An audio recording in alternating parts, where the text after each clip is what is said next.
And then we now, in the last few years, we like science, actually. I mean, there is new research. There is book, I think, The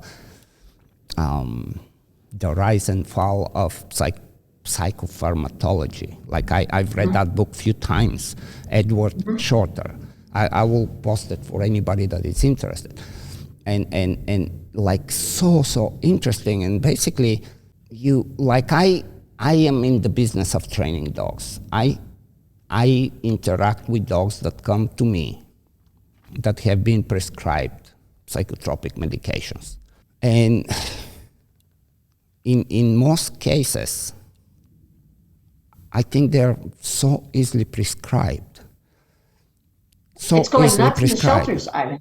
It's going nuts in the shelters. And when we're talking about evidence-based, the words that I love to do, I think psychotropic medication is like absolutely without any evidence-based reasons or any approved indications. Like there is nothing to say. And forget about those, because with those there is even no studies. There is we don't know what the outcomes are without, besides the point of, well, the animal veterinary behaviorist says that the dog has improved now. But studies with humans, and those studies were kind of put aside for so long, but studies comparing antidepressants to placebo, they found that it's extremely difficult to distinguish between the two. It's not one study. There's like, I can pause those. And we're talking with humans because you can actually, they really did some research. So, and one of them was like, what did they do, like over a period of 8 weeks or so? The ones were meds, the others one or placebo. And they basically found like a very, very small difference, one favoring the medication.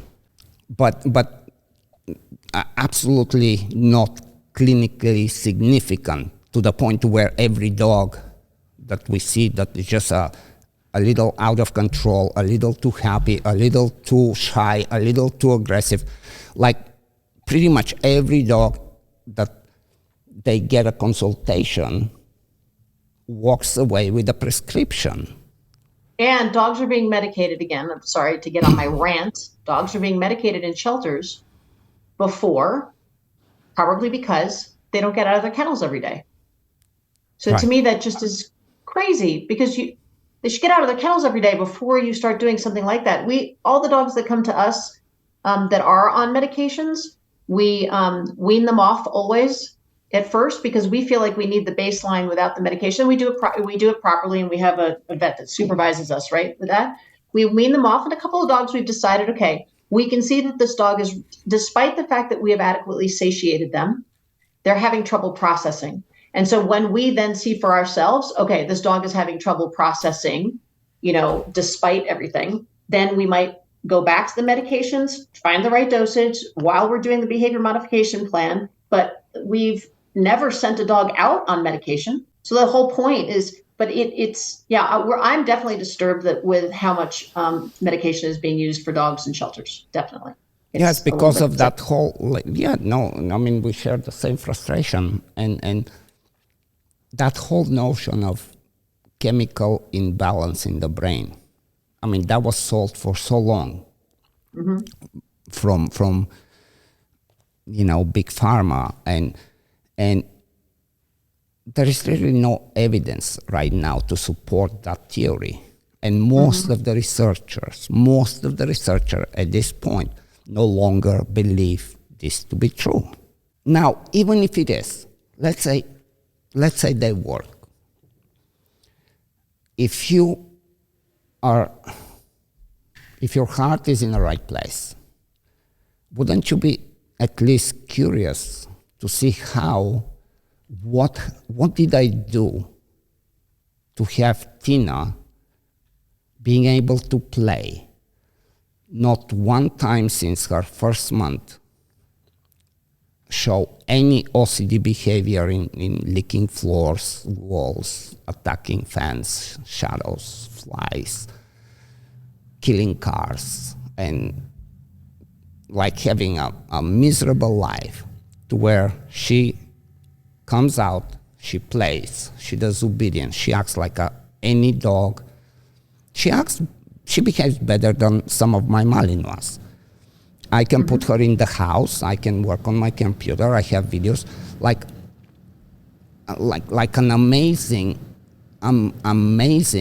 change, that it's actually documented. Like, I have filmed every single session since the day she came to the moment where I felt that we have crossed the difficult point.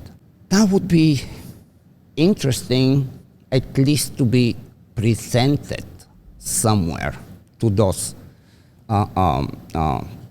animal veterinary behaviorists, because if we can do behavior modification, and yes, use some form of aversive, but you don't even know, like, you should be at least interested how much aversive it was used. Because aversive, as we said, dogs play, they use aversive. Like, there is levels, and there is ethical and non-ethical, there is contingent and non-contingent. There is so much to be talked about there. It doesn't fit the narrative. That's what it comes down to. It does not fit the narrative. So I'm curious, I'd like to know, what did you do for Tina? What changed it for her? So the one of the very first things was that, and it took me a very long time to redirect the obsessive compulsion to still be obsessive compulsive, but towards something more acceptable, and that was a toy. And to do that, gosh, I mean, I probably spent a month to try to convince her to play. And play is my specialty. Like, this is what the whole training without conflict is about. But I knew that even if I cannot convince her to play as a normal dog, I knew that at least I should be able to redirect the OCD from licking the walls and killing cars, to have that same frustration, the same compulsion, but towards something that I choose. So that was the first step. As I said, it's step by step, and I'm not sure what we want to do with this. Like, I was in the beginning posting them every single session to my certified trainers, because but then it became very tasking on me, because I was spending, let's say, 2 hours every day on Tina, and then imagine uploading a 2-hour video and saving that, and then putting it up for a discussion, and it became really tasking, and there is a lot of other projects. So I don't know, we have everything, and one day we probably gonna have a big presentation or make a documentary or something. I don't know. It has to be shown. I know that there's people that have zero interest in it, but I know that the majority of the dog training world would love to see it.